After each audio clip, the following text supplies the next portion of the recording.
রেস্টুরেন্টের জানালা দিয়ে সূর্যের আলো এসে পড়েছে উডি আর অ্যাশারের গায়ে। একই সাথে তারা বসে থাকা টেবিলের উপর ব্রেকফাস্টের ধোয়া ওঠা কফি আর তাজা ক্রোয়াসের ক্রোয়াসোর গন্ধে বাতাসে ভাসছে দুজনে মৃদু কথোপকথনের মগ্ন। ঠিক তখনই অ্যাশারের ফোনটি বেজে ওঠে। স্ক্রিনে ভেসে ওঠা নামটি ডিয়ানা। অ্যাশারের কপালে এক মুহূর্তের জন্য একটি ভাঁজ পড়ে, কিন্তু দ্রুতই তা মিলিয়ে যায়। অ্যাশার একবার উডির দিকে চেয়ে পরক্ষণে বাইরের দিকে দৃষ্টি নিক্ষেপ করে। উডি টেবিলের উপর রাখা চামচটি নিয়ে কফির কাপে ঘোরাতে ঘোরাতে চুপচাপ অ্যাশারের অভিব্যক্তি পর্যবেক্ষণ করে এসে একবার রিং হয়ে কেটে যাওয়ার পর আবারও ফোনটা বেজে ওঠে। অ্যাশার এক মুহূর্তে চুপ থেকে স্ক্রিনের দিকে তাকিয়ে থাকে, তারপর ফোনটা কানে তোলে। ওপাশ থেকে ডিয়ানার কণ্ঠ যেন বজ্রপাতের মতো ভেসে আসে, কঠোর, দৃঢ় এবং কিছুটা রাগ মেশানো। কি করছো? ব্রেকফাস্ট করছি। বাড়ি কবে আসবে? কয়েকদিনের মধ্যেই। আজকে আসো, কাজ আছে তোমার সাথে। পারবো না দি। কেন? অ্যাশ, এবারে কিন্তু বাড়াবাড়ি হচ্ছে। দি বললাম তো এবার আসবো, 1 মাসের জন্য এসেছি এখানে কয়েকটা। অ্যাশারকে কথা শেষ করতে না দিয়ে ডিয়ানা বলে ওঠে, তোমার যেই কাজই হোক না কেন সেটা বাড়ি থেকেও করা যাবে অ্যাশ। কিন্তু কোনো কিন্তু না অ্যাশ, ইটস মাই অর্ডার। অ্যাশার ফ্রিকুচকে একাল নিঃশ্বাস পেল। তার দৃষ্টি জানালার বাইরে আটকে রইল। পাশে বসে এই তীব্র কথোপকথনে নীরব দর্শক হয়ে রইল উজে। হাতের চামচ দিয়ে তার প্লেটের কিনারায় স্নায়বিকভাবে টোকা দিতে থাকে সে। ফোন রাখার পর অ্যাশার এক মুহূর্ত চুপ করে থাকে, তারপর উডির দিকে থাকে, হালকা একটা হাসি দেয়। তবে সেই হাসির গভীরে যেন অন্য কোনো আবেগ লুকিয়ে থাকে। ডিয়ানা। সে শুধু নামটুকুই উচ্চারণ করে। উডি আর কিছু জিজ্ঞেস করার আগেই সে পুনরায় বলে, আমাকে বাড়ি ফিরতে বলছে। স্যার, আমারও মনে হয় আপনার এখন মিলার রেসিডেন্সে ফেরা উচিত। কিন্তু আমার তো আরও একটা কাজ বাকি রয়ে গেছে উডি। যেটাতে আপনার মনে হয় ডিয়ানা ম্যাডাম বেস্ট সাপোর্ট হবে। কিন্তু উডি, আমি তো কাউকে জড়াতে চাচ্ছি না এসবে। আপনার যা ভালো মনে হয় স্যার। বিকেলের প্রহর প্রায় শেষ হয়ে সন্ধ্যা আগমন ঘটেছে। দূর আকাশে সূর্য ঢলে পড়েছে। বেশ কিছুক্ষণ আগে আইডিল ওয়াইল্ড সান জাকিঞ্চো পর্বতমালায় অবস্থিত তাহুকুইস্ট পিক এবং সুইসাইড রক দ্বারা ঘেরা ইউলিক নামে পরিচিত জায়গাটি কোনো এক স্থানে অনেকক্ষণ ধরে পার্ক করা আছে গ্রে রঙের একটা গাড়ি। গাড়িটির ভেতরে জ্যাক আর ইভান বসে আছে। ইভানের চোখে রাগে লেলিহান শিখা তখনও বর্তমান। পাশে জ্যাক কিছুটা দ্বিধাগ্রস্ত। অ্যাশার আসল পরিচয় শুনে সেও কিছুটা অবাক। তাদের ভাবনার আদলেই কেউ গাড়ির উইন্ডোতে নক করে। ধ্যান ভাঙল ইভান। সামনের দিকে দৃষ্টিপাত করে উইন্ডো ওপেন করতেই এক মিষ্টি মেয়েলি গলা শোনা যায়। Excuse me. ইভান মেয়েটির গলার আওয়াজ শুনে তার দিকে ফিরে তাকায়। মেয়েটির দিকে প্রগাঢ় দৃষ্টি নিক্ষেপ করে ইভান কিছুটা হতবিহ্বল হয়ে প্রশ্ন করে, ইয়েস। আসলে একটু হেল্প লাগতো। আমার গাড়িটা পাংচার হয়ে গেছে আর সেটা ঠিক করা লাগতো। যদি আপনি একটু হেল্প করতেন। মেয়েটির কথা শেষ হতেই জ্যাক কিছুটা ব্যঙ্গ করে ক্ষিপ্র কণ্ঠে বলে, এই মেয়ে, তুমি জানো উনি কে? মেয়েটি সন্দিহান হয়ে তাকায় জ্যাকের দিকে। মেয়েটির চাহনিতে বাঁকা হাসে ইভান। তবে জ্যাক কিছুটা বিরক্ত হয়ে বলে, she is an actor, Evan Liam. কি? মিস্টার লিয়াম, দ্য শোরকিপার মুভির নায়ক? মেয়েটি কিছুটা উত্তেজিত হয়ে প্রশ্ন করে। তার প্রতিক্রিয়ায় ইভানের ঠোঁটে লেগে থাকা হাসি আরো চওড়া হয়। মুখে থেকে মাস্ক সরিয়ে আলতো হেসে বলে, জি, ইটস মি। মিস্টার লিয়াম, আমি আপনার সব মুভি দেখেছি। আপনার অভিনয়ের স্কিল এত সুন্দর। ধন্যবাদ। আর জাস্ট কল মি ইভান। আচ্ছা ঠিক আছে। বাই দ্য ওয়ে, আপনার তো সামনেই আরেকটা মুভি আসতে যাচ্ছে, তাই না? অ্যাকচুয়ালি মেয়েটির কথা শেষ করার আগে তাকে থামিয়ে দেয় জ্যাক। আগ বাড়িয়ে জ্যাক কিছুটা বিরক্ত হয়ে বলে, আপনার কি দরকার সেটা বলুন। সেটা বলে ভালো হতো।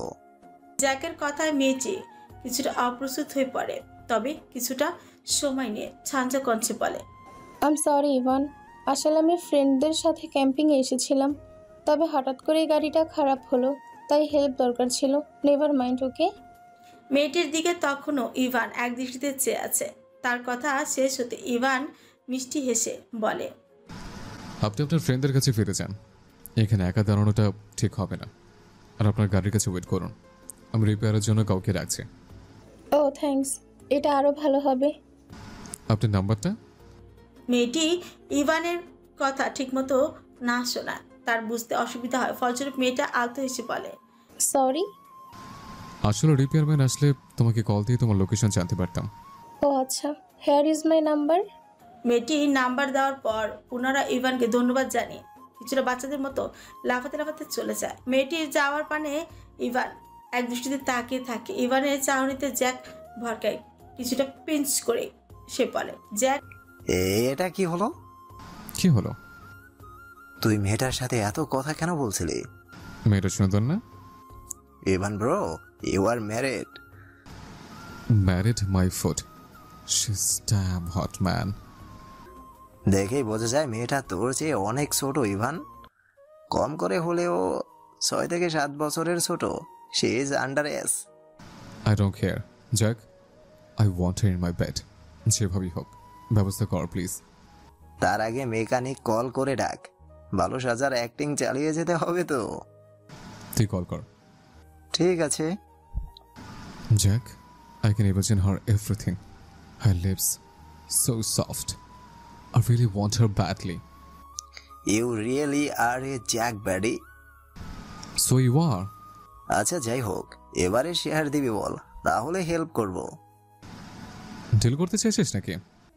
এলিজা রেজালকে তো দিলি না। রেচেলকে নেবে? দূর, ওকে নেব না। আমার তো এলিজার উপরে নজর ছিল, তুই শালা ট্রাসও করতে দিস নে। She's exception, Jack. She's my trophy. তা তোর ট্রফি এখন কই? তোরা রিচির বিয়ের পর ওকে তো দেখি না। I don't know. হয়তো কোথাও গা ঢাকা দিয়েছে। যাই হোক, এবারে কিন্তু শেয়ার চাই। ওকে ওকে, 50-50.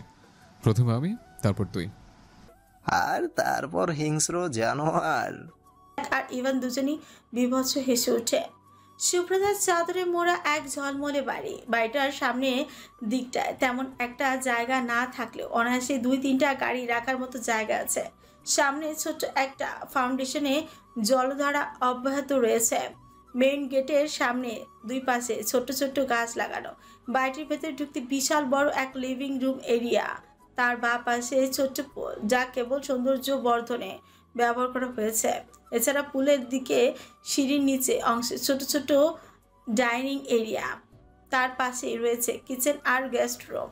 এছাড়াও নিচতলার কিছুটা বর্ধিতাংশে তৈরি করা হয়েছে মেইড আর বাটলাদের জন্য শোবার ঘর।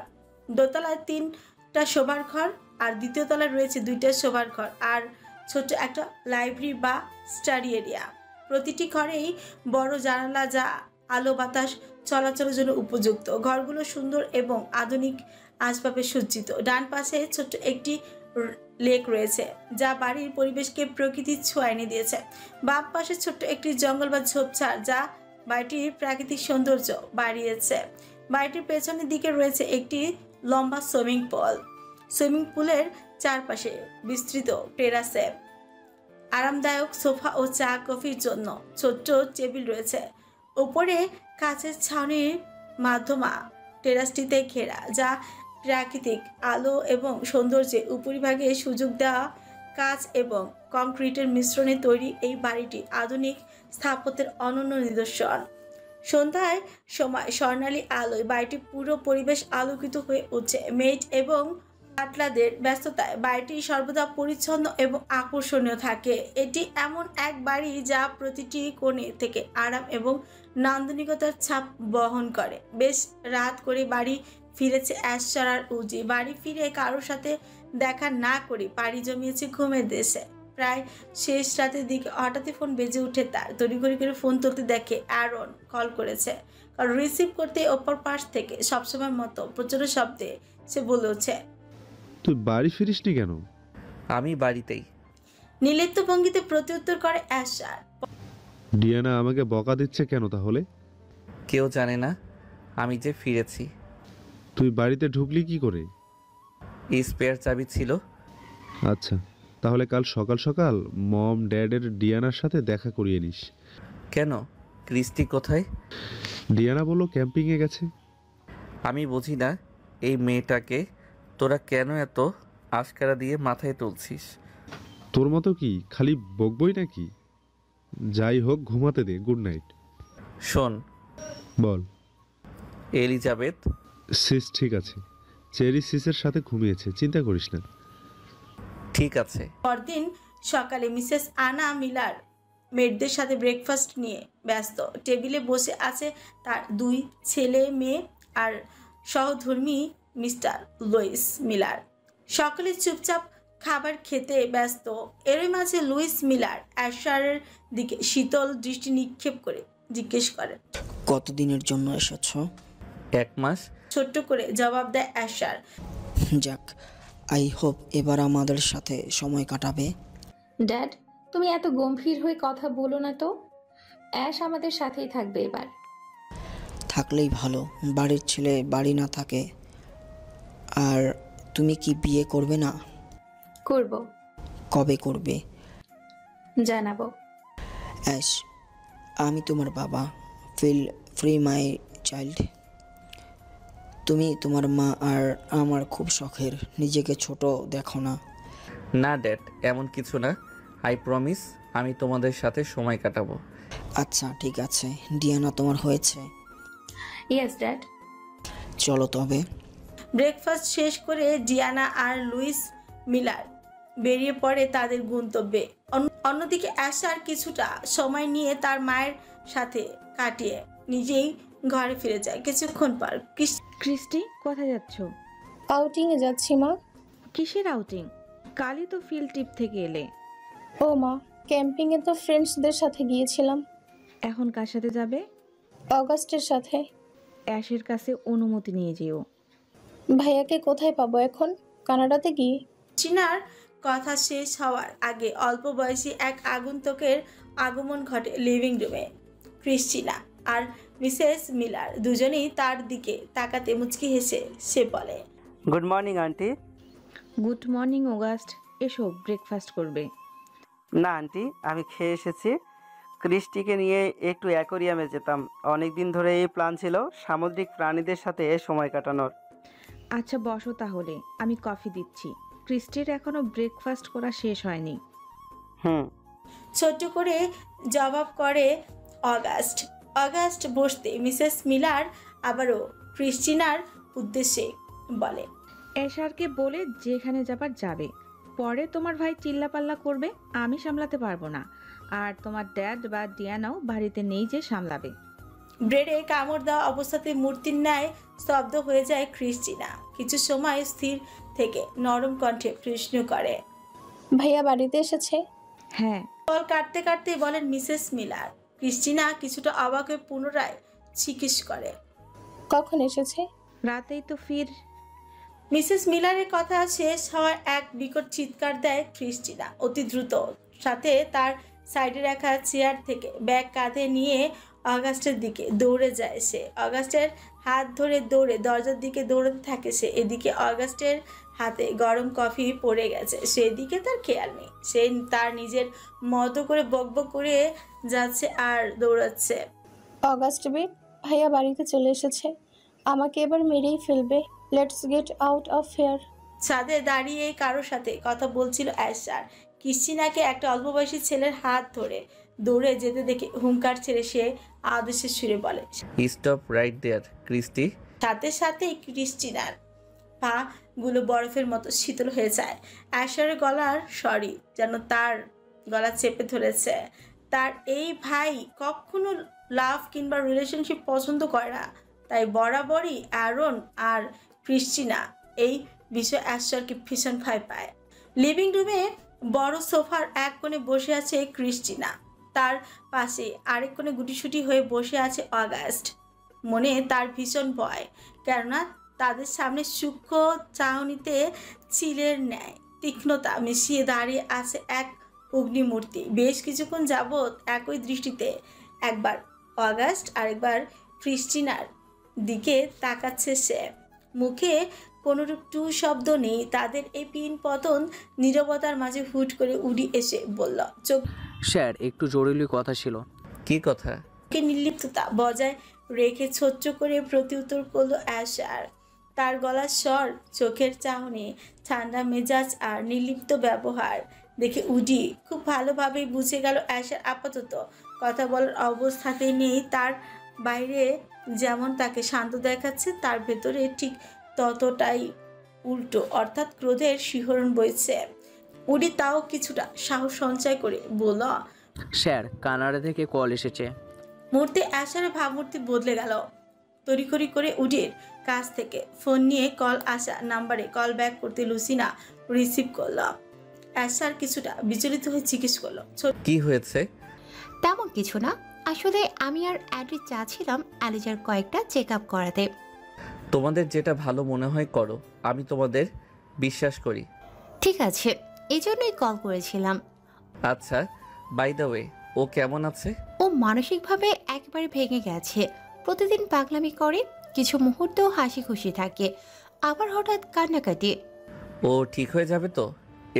যাবে, তবে সময় লাগবে। তুমি থাকলে আরো সুবিধা হতো। এবারের মতো বাড়ি থাকা দরকার। হ্যাঁ, আমি বুঝতে পারছি। তোমরা সবাই ভালো আছো? হুম। Doctor Albert? সবাই ভালো আছে, তুমি নিজের খেয়াল রেখো। হুম। ছোট্ট করে জবাব করে অ্যাশার। কথা শেষ করে ফোন ফিরিয়ে দেয় উডির কাছে। ফোন নিয়ে প্রস্থান করে উডি। অ্যাশার ঘুরে আবারও ক্রিস্টিনা আর অগাস্টের সামনে দাঁড়িয়ে কঠিন গলায় বলে, কোথায় যাচ্ছিলে? আমি আর অগাস্ট ঘুরতে যাচ্ছিলাম ভাইয়া, অ্যাকুরিয়ামে। কিছুটা থেমে উত্তর করে ক্রিস্টিনা। অপর পাশে সোফায় আয়েশ করে বসে অ্যাশার অগাস্টের দিকে তাকে প্রশ্ন করে, তোমার নাম? August first. ফ্রস্ট? জি। তুমি ক্রিস্টিকে কিভাবে চেনো? We are classmate, in fact deskmate. You love my sister? Absolutely. ক্রিস্টির জন্য কি করতে পারবে তুমি? I will be better man for her. Wrong answer, mister Frost. You have to be the worst person for her. মানে? অগাস্ট সন্ধিয়ান দৃষ্টিতে তাকে অ্যাশারের দিকে মুচকি হেসে অ্যাশার উঠে দাঁড়ায়। তার সাথেই উঠে দাঁড়ায় অগাস্ট। অ্যাশার ধীর পায়ে হেঁটে অগাস্টের সামনে দাঁড়িয়ে কাঁধে তার হাত রেখে বলে, এখনো অনেক ছোট তুমি। যখন দায়িত্ব নিতে হবে তখন আমার কথার মানে বুঝবে। অগাস্ট, একটা জিনিসে আমি খুশি হয়েছি, তোমার পারিবারিক শিক্ষার প্রশংসা করতে হয়। যাই হোক, সন্ধ্যার আগে বাড়ি ফিরবে, কেমন? অ্যাশারের কথা শেষ হওয়ার আগে ক্রিস্টিনা শব্দ করে বলে, তুমি আমাদের সম্পর্ক মেনে নিয়েছ? হুম। অ্যাশার কথা শেষ না হতেই প্রচণ্ড দ্রুত গতিতে ক্রিস্টিনা তাকে জড়িয়ে ধরে। অ্যাশারও ক্রিস্টিনাকে জড়িয়ে নেয় নিজের সাথে, আলতোভাবে চুমু খায় ক্রিস্টিনার কপালে। অতঃপর অগাস্টের দিকে ফিরে নিজের হাত বাড়িয়ে দিয়ে বলে, all the best gentleman, one of my property is in your hand. অগাস্টও সাড়া দিয়ে করমর্দন করে বলে, I will take good care of হারমি Miller, she is my queen too. ভ্যানকুভারের এক উষ্ণ সন্ধ্যা। লিভিং রুমে সোফায় বসে বরাবরের মতো অ্যাড্রিয়ান, ব্রিয়ান, লুসিনা আর ম্যাডাম ফ্লোরা আড্ডা দিচ্ছে আর চা উপভোগ করছে। চার্লট এলিজার কাছে বসে নিজের পড়ায় মনোযোগ দিয়েছে অনেকক্ষণ হলো। আয়রন কিছুটা মনোযোগী হয়ে টিভির স্ক্রিনে চেয়ে আছে। হঠাৎ করেই এক বিকট চিৎকারে সকলে ভয় পেয়ে যায়, এমনকি দোতলায় থাকা এলিজা আর চার্লটও। চার্লট তড়িঘড়ি করে নিজের বই একপাশে রেখে উঠে দাঁড়ায়। এলিজার হাতে হাত রেখে বলে, তুমি রেস্ট করো, আমি দেখছি কি হয়েছে, চিন্তা করার দরকার নেই। এলিজার চোখে ইশারায় হ্যাঁসূচক উত্তর দিল। দ্রুত পায়ে ঘর থেকে বের হয় চার্লট। ইতিমধ্যে অ্যারনের চারিপাশে জড়ো হয়েছে সকলে, কেননা চিৎকারটা অ্যারনই করেছে। চার্লট গিয়ে দেখলো সকলে হতবিহ্বল টিভির স্ক্রিনে চেয়ে আছে। কিছুটা চিন্তিত হয়ে সে প্রশ্ন করলাম, কি হয়েছে? লুসিনা তার দিকে ফিরে বলল, চার্লট, লস অ্যাঞ্জেলসে লাশ ভেসে উঠেছে একটা লেকের পাশে। পোশাক আর সাথে থাকা কাগজপত্র থেকে ডিটেক্ট করা যাচ্ছে এটা ইভানের বাবা রিচার্ড লিয়ামের লাশ। কি? কথার পরিপ্রেক্ষিতে অ্যারন ম্যাডাম ফ্লোরার উদ্দেশ্যেই বললাম, ম্যাডাম ফ্লোরা, আপনি সিসের জন্য একটু চিকেন স্টু রান্না করবেন প্লিজ। মাথা নাড়িয়ে ম্যাডাম ফ্লোরা কিচেনের দিকে হাঁটা দিল। অ্যারন চার্লটের উদ্দেশ্যে ছোট্ট করে জবাব দেয়, হ্যাঁ। চার্লট কিছুটা ভয় পেয়ে অ্যারনের দিকে যে কম্পিত কঞ্চে বলল, অ্যাশ মারিনি তো। অ্যাড্রিয়ান কিছুটা উদ্বেগের সহিত বলল। আমার মনে হয় না এটা রিচার্ড। কেন? তৎক্ষণাৎ পাল্টা প্রশ্ন করে লুসিনা। আমার ইন্টুইশন বলছে এটা প্রি প্ল্যান্ড। মানে কি বলতে চাচ্ছ আইডি? ঠিক করে বলো না। মানে হলো হয়তো অ্যাশার আর নয়তো কোনো থার্ড পার্টি কিংবা রিচার্ড বা ইভান নিজে এই কাজ করিয়েছে। কিন্তু কেন? যদি অ্যাশার করে থাকে তবে সে খুব বড় ব্লেন্ডার করে ফেলেছে। প্রতিশোধের নেশায় অন্ধ হয়ে গিয়েছে ও। আর ওদের শত্রুর তো অভাব নেই, সো থার্ড পার্টিও হতে পারে। আর ইভান বা রিচার্ড করে থাকলে এশারকে ফাঁসানোর জন্যও করতে পারে। কিন্তু তুমি কিভাবে শিওর যে এটা রিচার্ড না? কারণ রিচার্ড হলে বা সত্যিই যদি মেরে ফেলতো তাহলে এভাবে কাগজপত্র, পাসপোর্ট বা ফোন সহ রেখে যেত না। লাশটাকে ধামাচাপা দেওয়ার চেষ্টা করত। এখানে ভালো মতোই বোঝা যায় ইচ্ছাকৃত ডকুমেন্টগুলো রাখা হয়েছে। আমার এটাই বেশি মনে হচ্ছে যে এটা ইভানের কাজ। কেননা বিনা কারণে ও কেন বলবে পোস্টমর্টম করাতে না? সে চায় না তার বাবার কষ্ট হোক। এমনও তো হতে পারে। সত্যি বলছে? ডট কানেক্ট হচ্ছে না লুসি। আমি বুঝতে পারছি না কি খেলা চলছে। তুমি ক্রিমিনাল থিওরি কিভাবে এত ভালো বোঝো? সত্যি করে বলো অ্যাড্রিয়ান, এই পর্যন্ত কয়টা খুন করেছো বলো? লুসিনা ফ্রিকুসকে প্রশ্ন করতে ফিক করে হেসে ফেলল চার্লট। অ্যাড্রিয়ান কিছুটা অপ্রস্তুত হয়ে বলে, কমন সেন্স এগুলো। অ্যারন বসা থেকে উঠে দাঁড়ায়, ছোট ছোট কদম ফেলে নিরুত্তর নিজের রুমের দিকে পা বাড়ায়। চার্লটও লুসিনার কাছ থেকে বিদায় নিয়ে অ্যারনের পিছু পিছু রুমে যায়। রুমে ঢুকেই দেখে অ্যারন কাকে যেন কল করছে। চার্লট তার পাশে গিয়ে বসতে অ্যারন বলে হচ্ছে, খুনটা যদি অ্যাশ করে থাকে তাহলে বিরাট বড় ব্লেডার হয়ে যাবে চেরি। দেখো রন, আমার মনে হয় না এটা অ্যাশের কাজ। He is so determined person. হুটহাট সিদ্ধান্ত নিতে দেখিনি এই পর্যন্ত। তুমি শান্ত হও, আমি এলিজার কাছে যাচ্ছি। আচ্ছা যাও। একদিন রাতে নিজের ঘরে খাটের উপর গড়াগড়ি খাচ্ছে ক্রিস্টিনা। আশার তাকে আর অগাস্টকে এত সহজে মেনে নেবে তা ছিল তার ভাবনার অতীত। অগাস্টের সাথে আজ সারাদিনই সে ঘুরেছে। কিছুটা ক্লান্তি নিয়ে বিছানায় গা এলিয়ে দিয়েছে সে। হঠাৎই তার ফোনে আননোন নাম্বার থেকে কল আসলো। কপাল কুঁচকে তাকায় সে। প্রথম রিংয়ে কল রিসিভ করার স্বভাব তার না থাকায় অপেক্ষা করে কল কেটে যাওয়ার পর। অপেক্ষা করে কল কেটে যাওয়ার। কল কেটে গেলে কল লগে গিয়ে চেক দিতেই দেখে গতকাল বিকেলে একবার এই নাম্বার থেকে মিসড কল, আরেকবার ইনকামিং কল দেখাচ্ছে। আর তা দেখে তার বুঝতে বাকি রইল না নাম্বারটা আসলে ইভানের। তবে এত রাতে হঠাৎ কল করে কিছুটা ভরকায় ক্রিস্টিনা। একে তো অনেক রাত, তার উপর ইভান একজন সুপারস্টার। হাজারো প্রশ্ন তার মনে জমাট বাঁধল। সে ঠিক করে এত রাতে সে ইভানের কল রিসিভ করবে না। ফোন সাইলেন্ট করে স্পেয়ার টেবিলে ফোন রেখে ঘুমাতে যায় সে। অপরদিকে ক্রিস্টিনা কল রিসিভ না করে বিরক্তি ফুটে উঠেছে কিরণের চোখে মুখে।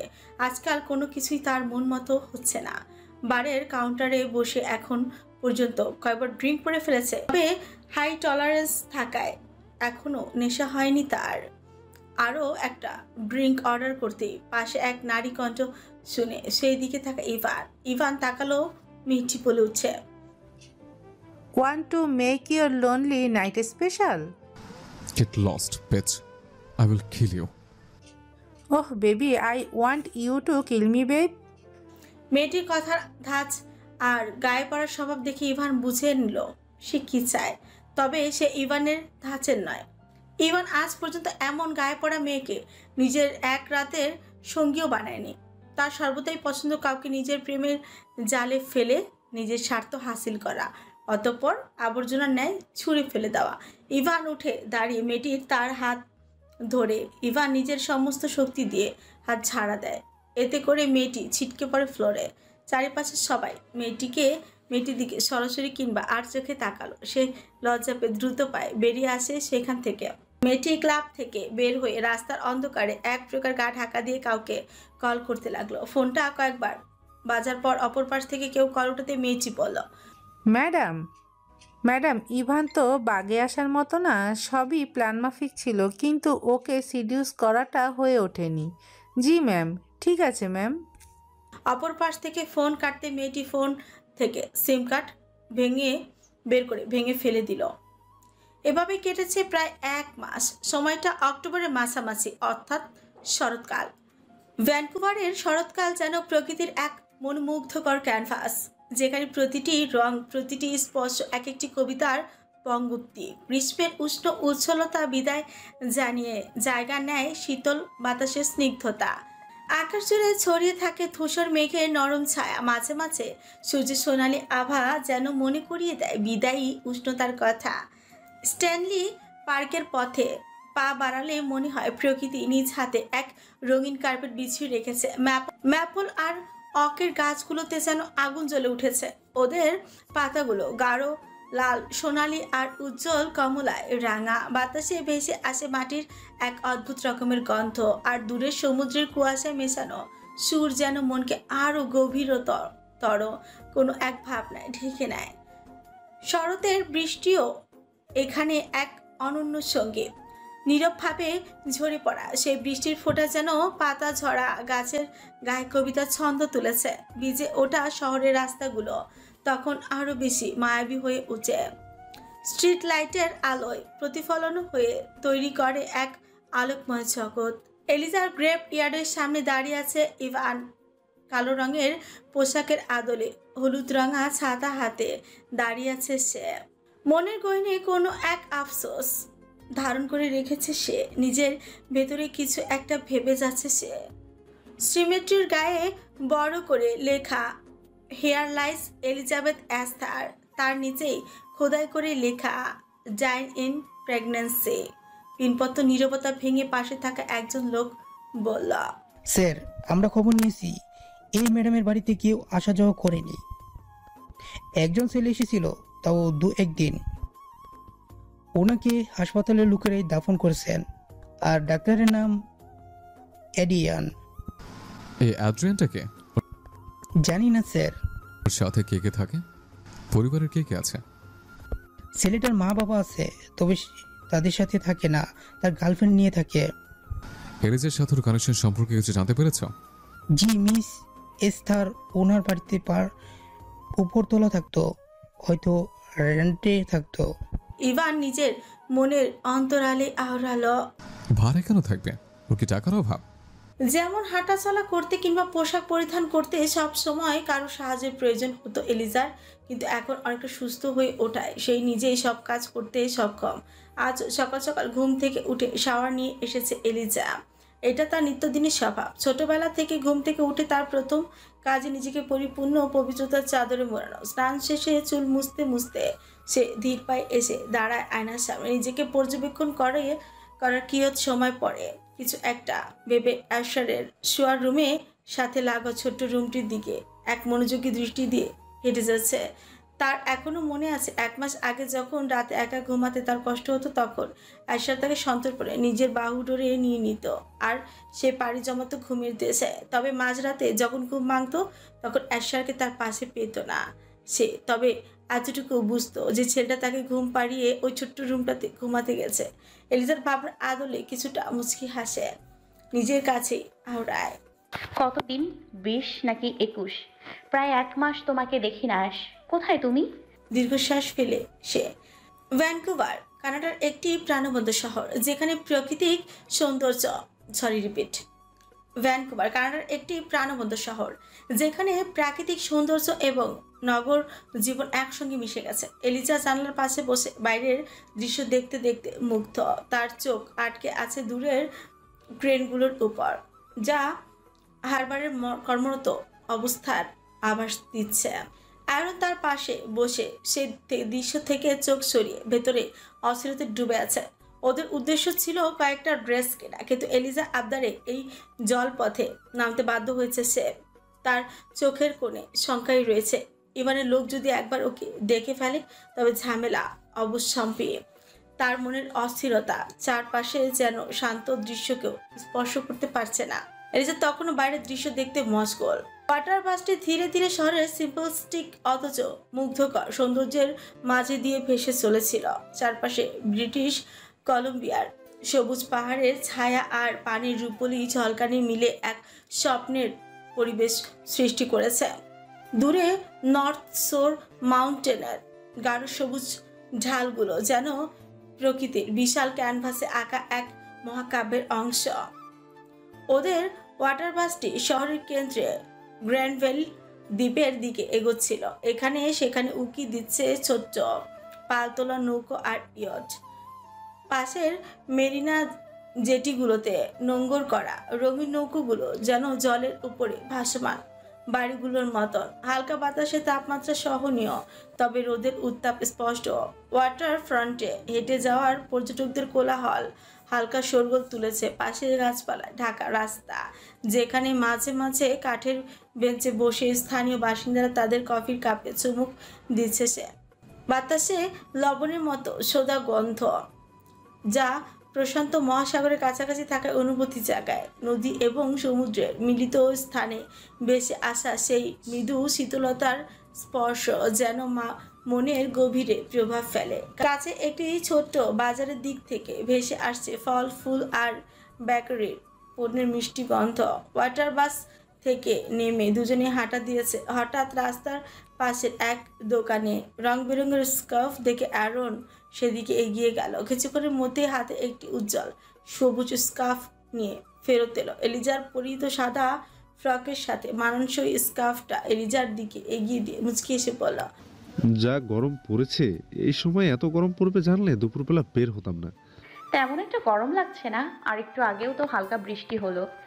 রোদের তাপ বেশি সিস, তোমার মুখে ট্যান পড়ে যাবে, আর তোমার কাটা দাগগুলো পুরোপুরি শুকোয়নি, স্কিনে সমস্যা হতে পারে।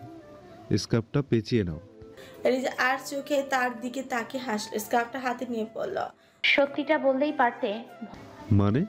ধরা পড়ে যাওয়াতে সন্ধিয়ার হাসি ফুটলো অ্যারনের মুখে। ভয় পাচ্ছ আমাকে নিয়ে? অ্যারন সামান্য সময় নিল উত্তর দিতে, তারপর শান্ত স্বরে বলল। এলিজা খানিকটা। তার কাঁধে হাত রাখলো, সেই গভীর নির্ভীক দৃষ্টিতে তাকিয়ে বলল, অনেক ঘুরেছি, চলো ফেরত যাই। অ্যারন একটা দীর্ঘশ্বাস ফেলল, তারপর মাথা ঝুঁকিয়ে বলল, আচ্ছা। আবারও ফেরার পথে হাঁটা দিল দুজন। ওয়াটার বাস ধীরে ধীরে ঘাটের বিপরীতে মন নিচ্ছিল। জলপথের স্বচ্ছতা তাদের মধ্যে ভাসমান একটা নীরবতা তৈরি করলো। এলিজা স্কার্ফটা গলায় পেঁচাতে পেঁচাতে বাইরের দিকে তাকিয়ে রইল। অ্যারনের ভেতরে ঝড় কিছুক্ষণের জন্য থেমে গেল, তবে ইভানের ছায়া যেন কোথাও থেকে তাদের পিছু ছাড়ছিল না। সন্ধ্যার আলো তখন ধীরে ধীরে ম্লান হয়ে আসছিল আকাশে, তখন নরম সোনালি আভা। ছাদের ছাউনির নিচে বসে অ্যারন, অ্যাড্রিয়ান, লুসিনা, চার্লট আর এলিজা চা নিয়ে গল্পে মেতেছে। পরিবেশটা শান্ত, তবে এলিজার চোখে ছিল এক ধরনের অস্থিরতার চাপ। সে তেমন কিছু বলছিল না, তার মন যেন কোথাও হারিয়ে গিয়েছে। পেয়ালার ধোয়া ছাপিয়ে সে এক দৃষ্টিতে আকাশের দিকে তাকিয়েছিল। তাদের কথোপকথনের মাঝে হঠাৎ নিচ থেকে দ্রুত পায়ের শব্দ ভেসে এলো। সবাই মুহূর্তের জন্য থমকে গেল। কিছু বুঝে ওঠার আগে দরজায় ধাক্কা দিয়ে খুলে ফেললো কেউ। দ্রুত গতিতে এলিজা ব্যতীত সকলে দরজার দিকে রিভলভার তাক করে ধরে লুসিনা ছমের এলিজাকে নিজের সাথে আগলে নেয়। ভরকে যায় এলিজা, তবে দরজায় দাঁড়ানো ব্যক্তিকে দেখে সকলে নামিয়ে নেয় তাদের তাক করে রাখার রিভলভার। দরজার কাছ সম্মুখে দাঁড়িয়ে আছে অ্যাশার। তার চেহারা বিধ্বস্ত, চোখের নিচে ক্লান্তির ছাপ, তবুও তার ভেতরে যেন কোনো তীব্র তাগিদ কাজ করছে। আর চোখে একগুচ্ছ না বলা কথা। অ্যাশার কোনো কথা বলল না, তার ভাব যেন চারপাশে সবাই তাকে দেখছে। চমকে উঠলো, সেও কিছু দেখেনি। তার দৃষ্টি কেবল একজনের দিকেই, শুধু এলিজার দিকে। এলিজা হতবাক হয়ে তাকিয়ে রইল। এর আগে সে কখনো অ্যাশারকে এমন দেখেনি। তাছাড়া অ্যারন, ব্রিয়া, এমনকি চার্লট আর আড্রিয়ান পর্যন্ত রিভলভার হাতে দাঁড়িয়ে আছে। ভাবান্তর হয় এলিজার। এসব কিছু তার সিকিউরিটির জন্য নাকি অন্য কিছু? কোনো কিছু তোয়াক্কা না করে অ্যাশার এগিয়ে এসে এলিজাকে শক্ত করে জড়িয়ে ধরল। চারপাশের কেউ কোনো কথা বলার সুযোগ পেল না। ভারী গলায় অস্পষ্ট স্বরে বলল, আই মিসড ইউ এলিজাবেথ। এক মুহূর্তের জন্য সময় যেন থেমে গেল। অ্যাশারের এই আলিঙ্গনে তার সমস্ত ক্লান্তি লুকিয়ে আছে। এলিজার হাত ধীরে ধীরে অ্যাশারের পিঠে চলে গেল। চারপাশে কেউ কোনো কথা বলল না। সবাই নীরবে এই মুহূর্তে সাক্ষী হয়ে রইল, যেন এই দৃশ্যের গভীরতা তাদের স্পর্শ করল। ছাদের উপরে সন্ধ্যার বাতাস বইতে থাকলো, আর সেই বাতাসের মধ্যেই তাদের মনের দীর্ঘ অপেক্ষার সমাপ্তির সুর ভেসে বেড়ালো। এলিজা নিস্তব্ধ হয়ে রইল কয়েক মুহূর্ত। আলিঙ্গন ছেড়ে এলিজা কিছু বলতে গেলে অ্যাশার তাকে থামিয়ে ফিসফিস করে বলল, ঘরে চলো। অ্যাশারের কণ্ঠে এক ধরনের ভাঙা স্বর ছিল, যেন প্রতিটি শব্দের পেছনে লুকিয়ে আছে অসংখ্য অনুভূতি। শান্ত সন্ধ্যায় রাত ছাদের নরম বাতাস ভেসে বেড়ালো একটি মনের আকুতি যা এক সপ্তাহ ধরে দম বন্ধ ছিল। এলিজার হাত ধরে অ্যাশার তাকে রুমে নিয়ে আসে। এলিজাকে বিছানায় বসিয়ে রেখে দরজার দিকে ফেরে অ্যাশার। দরজা লক করে ফের কিছুটা হন্তদন্ত হয়ে এসে এলিজাকে জড়িয়ে ধরে সে। হঠাৎই অপ্রত্যাশিতভাবে এলিজার উষ্ণতা নিজের আয়ত্তে নিয়ে নেয় সে। এলিজার চক্ষু যেন অক্ষিকোটর হতে বের হয়ে আসার উপক্রম। অ্যাশারের ব্যবহারে মনে হয় যেন সে নেই অন্য কেউ। এলিজা অনেকবার অ্যাশারকে ধাক্কা দেয়, কিন্তু কোনো কাজ হয় না। অ্যাশার তার কাজের মতো নিজের সকল বোধ বুদ্ধি হারিয়ে তার হাত দুটো অবাধ বিচরণ ঘটে এলিজার কোমর থেকে শুরু করে সর্বাঙ্গে। এলিজার বাধা যেন তার মস্তিষ্ক ছুতেই পারছে না। এলিজার গর্দনে ছোট ছোট চুমু নিশান দিতেই থাকে সে। অ্যাশারের কোনো সুক্ষেপ না থাকায় হার মেনে নেয় এলিজা। তার চোখ থেকে গড়িয়ে পড়ে নোনা জল। এলিজার অশ্রু যেই মুহূর্তে অ্যাশারের কানে স্পর্শ করে, ঠিক সেই সময় হুঁশে ফেরে তার। হকচকে উঠে এলিজার উপর থেকে আলতোভাবে এলিজার গ্রীবায় স্পর্শ করে সন্ধিয়ান কঞ্চে প্রশ্ন করে, তুমি কাঁদছো এলিজাবেথ? ক্রন্দনত গলায় বলে অ্যাশারের কথা। তুমি আমাকে জোর করতে পারো না Asher. No means no. I am sorry. It was beyond my expectation Ash. I am really sorry. আমার মাথা ঠিক ছিল না। Trust me, I was frustrated. Los Angeles আমার গলা চেপে ধরেছিল। তুমি তুমি শেষ হওয়ার আগে এলিজা বলে উঠছে, ফ্রাস্ট্রেটেড? এলিজা, আমি ইভানের সাথে দেখা করতে গিয়েছিলাম। কেন? বিজনেস মিটিং, কিন্তু ও আমাকে প্রতিটা মুহূর্তে তোমার আর ওর। কথা শেষ করে না অ্যাশার, গলা জড়িয়ে আসে তার মনে জেকে বসেছে আবারও এলিজাকে হারিয়ে ফেলার ভয়। দুজনেই একদম নীরব হয়ে, তবে নীরবতা ভেঙে অ্যাশার আবারও বলে উঠল, লেটস রিভেঞ্জ টুগেদার। মানে? ইভানকে আমি মেরে ফেলতে চাই Elizabeth. Will you help me? ও তোমাকে নিয়ে ঠিক কী বলে, হ্যাঁ তুমি জানো? জানতে চাই না, যা ইচ্ছা বলুক। I don't give a shit. He is fucking jerk. আমি মেনে নিতে পারবো না এলিজা।